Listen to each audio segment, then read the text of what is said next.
Magandang hapon Pilipinas, ako po si Joe Olea sa JoeTV Philippines. Mga kababayan, kasama ko po ang napakagwapo at siyempre ang napakagaling na si Doc Ray.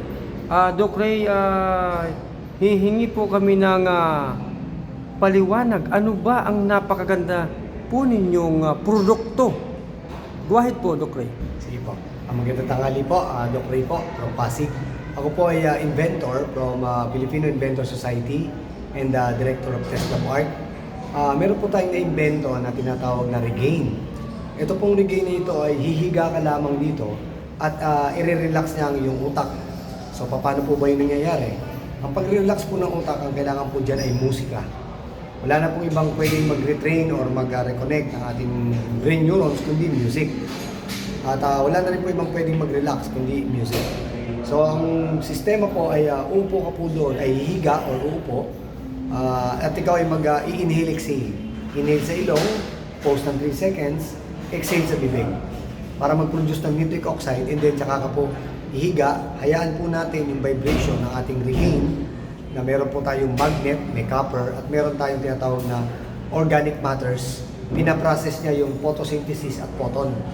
Ibinabalik naman niya yung energy sa katawan natin through vibration and frequency. So medyo malalim, madalit salita, para kang hinihili na para kang baby. So ibig sabihin po, in 10 minutes to 15 minutes, ikaw po ay matutulog. So kung ikaw po ay may insomnia, ikaw po ay may stress, meron ka anxiety, dito po ay napakadali. Hindi po muna natin advise na uminom ng gamot. Instead, gamitin po natin yung paraan ng pagpapatulong ng ating ina, which is yung relaxation. Gamitin po natin yung normal na kaparaanan ng earth, which is ito ang tinatawag na hangin, tubig, sounds, at maging ang ating relaxation ay dapat ay nakukuha natin ito para tayo ay maging isang kumpletong normal mag-isip. So yun po, ganun po kasimple ang ating pong intention. Wala pong masyadong technical, wala pong masyadong inilagay, kundi ito po ay organiko.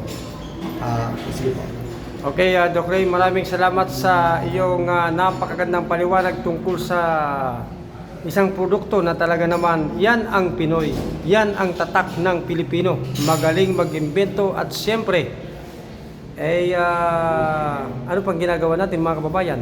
Abay, try na para at least kahit paano mabawasan ng stress at siyempre, Doc Ray, relax. Maraming salamat at mabuhay ka, Doc Ray. At siyempre mga kababayan, palagi po ninyong tandaan, kasama po ninyo ang JoeTV Philippines sa lahat po ng mga misyon, lalo na po sa medical mission. Maraming salamat at mabuhay po tayo, Doc Ray.